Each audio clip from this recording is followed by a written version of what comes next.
ये सिर्फ एक रेडिट कमेंट नहीं है। ये भारत के उन लाखों स्टूडेंट्स की आवाज़ है जो हर साल इस मुश्किल सवाल से जूझते हैं कि तैयारी का सही रास्ता आखिर है कौन सा। बरसों से ये बहस बस इन्हीं दो विकल्पों के इर्द गिर्द घूमती रही है। लेकिन क्या हो अगर सही जवाब इन दोनों में से किसी एक को चुनना हो ही नहीं?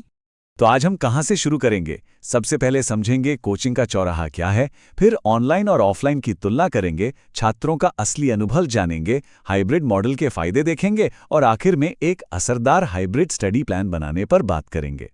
चलिए सबसे पहले उस माहौल को समझते हैं जहां ये सारी तैयारी होती है। ये एक ऐसी दुनिया है जहां कंपटीशन बहुत ज्यादा है और सही तैयारी ही कामयाबी की कुंजी है। इसी भयंकर कंपटीशन और दबाव ने एक बहुत बड़ी कोचिंग इंडस्ट्री को जन्म दिया। लेकिन फिर आई कोविड-19 महामारी, जिसने इस पूरी इंडस्ट्री की तस्वीर ही बदल कर रख दी।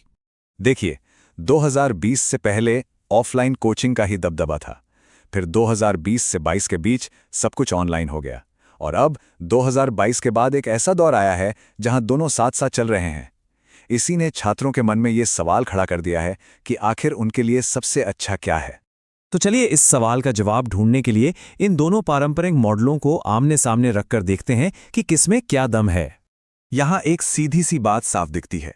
एक तरफ है ऑफलाइन कोचिंग, जहां एक तयशुदा माहौल, एक स्ट्रक्चर और टीचर से तुरंत फीडबैक मिलता है। तो दूसरी तरफ है ऑनलाइन कोचिंग, जो फ्लेक्सिबिलिटी और कम खर्च का फायदा देती है। मतलब दोनों ही मॉडलों की अपनी अपनी चुनौतियां हैं। ऑफलाइन महंगा है और इसमें टाइम की पाबंदी है, तो ऑनलाइन में अनुशासन बनाए रखना और अकेलेपन से बचना मुश्किल हो सकता है। देखा जाए तो अपने आप में ये दोनों ही अधूरे से लगते हैं। लेकिन सिर्फ फीचर्स की बात क्यों करें? छात्र असल में इन तरीकों को महसूस कैसे करते हैं? हाल ही में 134 छात्रों पर हुई एक स्टडी हमें इसके बारे में कुछ बहुत ही दिलचस्प बातें बताती है। और आपको जानकर हैरानी होगी कि इस स्टडी के मुताबिक टीचर की क्वालिटी या स्टडी मटेरियल जैसी जरूरी चीजों में ऑनलाइन और ऑफलाइन में कोई खास फर्क नहीं पाया गया। इससे एक बात साफ होती है कि सफलता का असली राज शायद माध्यम में नहीं, बल्कि पढ़ाई की क्वालिटी और छात्र की अपनी मेहनत में छिपा है। और अब जरा ये चार्ट देखिए। जब छात्रों से पूछा गया कि क्या उनका कोर्स फीस के लायक था, तो नतीजे चौंकाने वाले थे। ऑफलाइन में करीब 36% और ऑनलाइन में सिर्फ 28% छात्रों को लगा कि यह पूरी तरह से पैसा वसूल था। लेकिन हाइब्रिड मॉडल के लिए यह आंकड़ा लगभग 69% था। कितना बड़ा अंतर है! ये आंकड़े हमें सीधे उस समाधान की ओर ले जाते हैं जो इस पूरी बहस को एक नई दिशा दे सकता है, यानी हाइब्रिड मॉडल। तो ये हाइब्रिड मॉडल है क्या? ये सिर्फ एक समझौता नहीं है, बल्कि एक ऐसा मजबूत तरीका है जो ऑनलाइन और ऑफलाइन दोनों दुनिया की सबसे अच्छी चीजों को एक साथ मिलाता है।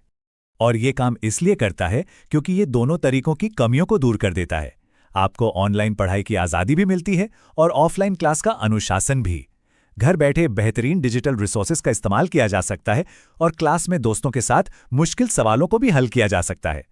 तो सवाल ये है कि इसे अपनी तैयारी में लागू कैसे किया जाए। चलिए एक असरदार पर्सनल हाइब्रिड स्टडी प्लान बनाने के कुछ प्रैक्टिकल तरीके देखते हैं।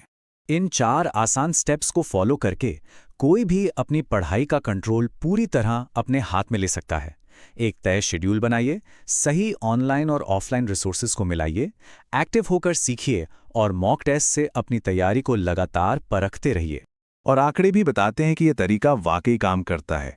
हाइब्रिड अप्रोच इस्तेमाल करने वाले छात्रों की सफलता दर 18 से 22% तक हो सकती है।